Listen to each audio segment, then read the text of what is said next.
This is 252 Pop Culture, where you'll find all the news and reviews in pop culture that's right to type. Today's top story, it's unfreaking believable. The execs over at Disney has reinstated James Gunn as director of Guardians of the Galaxy Volume 3.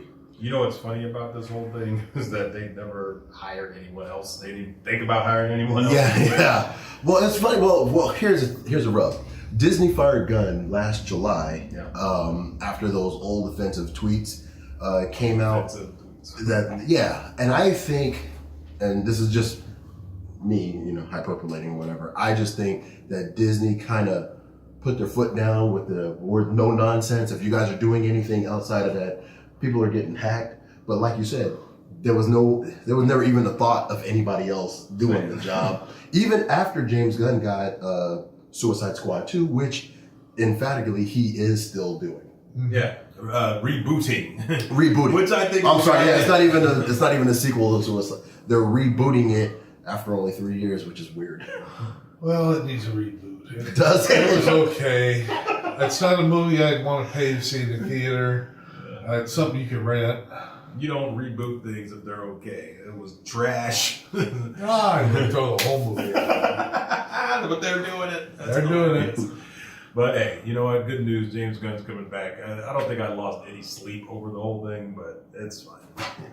I felt like he was doing it the whole time. Yeah, exactly. Universities are working to contain the fallout from allegations that families with money and clout paid bribes for their children to attend 8 prestigious institutions. I think this is more than allegations now because people have gotten arrested for this. They're facing questions about the fates of students involved and whether they knew about their parents' alleged acts. This is hilarious because these dumbass, well, I don't want to say dumbass kids, but these kids just getting pushed into some college they don't even want to go to because they're rich kids. Anyway. It's funny, too, because when me and B1 was talking about this, Bo said, wasn't they always doing that? It was like, he was always paying the kids to get into school. Paying off. Yeah. It's just one of those things. Like, don't get caught. That's So now you got actresses like Lori Loughlin, which I believe she's now have been taken off of Fuller House and the Hallmark Channel. And the Hallmark Channel. What, for probably been school officials? Or? Yeah, because of her. Also, Felicity Huffman, they also was coming at her. Mrs. H. Macy. Yeah, but they haven't said anything about him because he still has Shameless. Yeah, they ain't gonna say nothing about him. But it's his kid too. Her name's all over the forums. But it's his kid too, right? Hey, Hey, you just do the wrong Reagan. I do not recall. I do not recall. I do not recall. Or he can say, "Hey, I'm the real Frank Gallagher. I'm a scumbag." You know what I'm saying? Like you getting money out of me. Okay, allegedly due in large to the fallout from leaving Neverland, Paris Jackson was hospitalized after she attempted suicide. I would say I don't know. Like this is really dangling that carrot there. This was kind of like, well, she said it was because at first she said she didn't care like me leaving because leaving Neverland is pretty rough. Especially on the backside of that R. Kelly docuseries.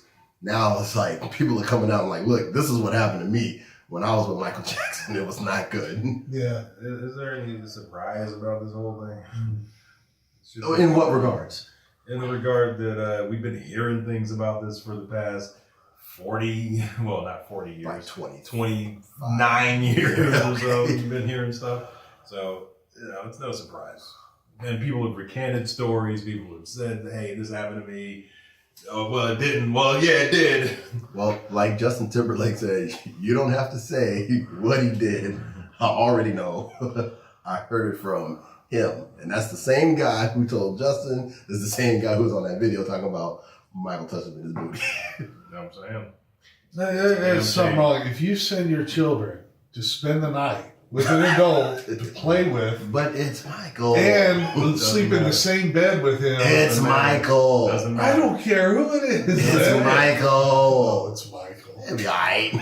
Even if it's alright. We can make another kid. If it's a family member, I don't care. You ain't going over to Uncle John's. You definitely ain't going over to Uncle John's. Yeah, I'm not saying he doesn't have any kids, but he has kids over. What? I know. How ill does that sound? This week's review, Fighting With My Family. Born into a tight-knit wrestling family, Paige and her brother Zach are ecstatic when they get a once-in-a-lifetime opportunity to try out for the WWE. But when only Paige earns a spot in the competitive training program, she must leave her loved ones behind and face this new cutthroat world alone. Paige's journey pushes her to dig deep and ultimately prove to the world that what makes her different is the very thing that can make her a star. Sometimes we can add a comment and it helps. Why not? You know what's funny? All in one breath. The name Paige is used a lot in movies. That's That's what stands out to me. The movie was it was a good movie based on a documentary that came out under the same name, Fighting With My Family. And ultimately, Paige in the WWE just announced her retirement due to injuries. I think in her neck or something like that, where she can't even wrestle. And I believe she's still based on her. It's based on her, and she's under 25 years old. Maybe she's 25 or 26 now. But she was the youngest female champion, and I think she might even be the youngest champion at 21 years old to win a belt in the WWE brand. Win a belt. Yeah. Well, I mean, it's a push. Here's win the belt. Here's another thing. When you're in the WWE machine and you're the champ, you're the star, you know how much road time these people are. They're on the road all the time. They're doing promotions. Not only that, but they're doing in-ring stuff, out-of-the-ring stuff, Make-A-Wish programs. These people have to work a lot. When you're 21 years old and you have that kind of mileage on your body. Yeah, that's rough. Yeah, no doubt. No, I like Ralph. I don't take away from the fact they're working hard, but they're not athletes. They're performers. Olympic gold. You know what? And people would take. There are a lot of professional wrestlers that would take umbrage with you calling them not an athlete. I did not say that. You said it, and I'm saying I said it. You say that you do it. You see if you got enough gas in your tank to do a 40-minute Ironman match. I'm not going to do the 40-minute Ironman match. I'm not going to do Cirque du Soleil either. Those people are strong. And they're athletes. No, they're performers. Now, look, if it was like a golfer is not an athlete, I would agree with you. But golf is a sport you don't have to be in shape to be a golfer. We're talking semantics here. I get it, though. I get it. Well, they're athletes. Ralphie D recommends Russian Doll. Russian Doll. Emmy-nominated actress Natasha Lyonne stars in this comedy/drama series as Nadia, a young woman who is on a journey to be the guest of honor at a party. It's her party in New York City. But she gets caught in a mysterious loop as she repeatedly attends the same event and dies at the end of the night each time, only to awaken the next day unharmed as if nothing had happened. In addition to starring, Leon co-created the show with Saturday Night Live alum Amy Poehler and serves as a writer and director for the Netflix original series.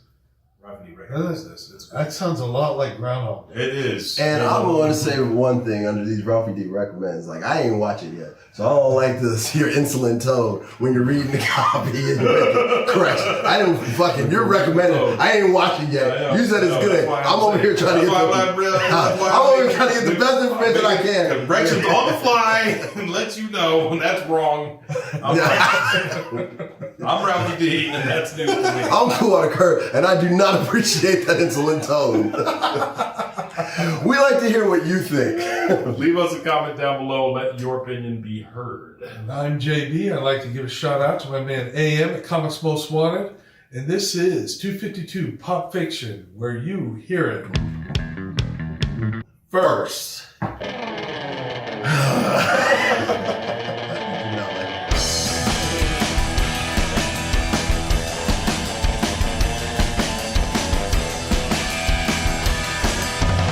Adonis, pull yourself together.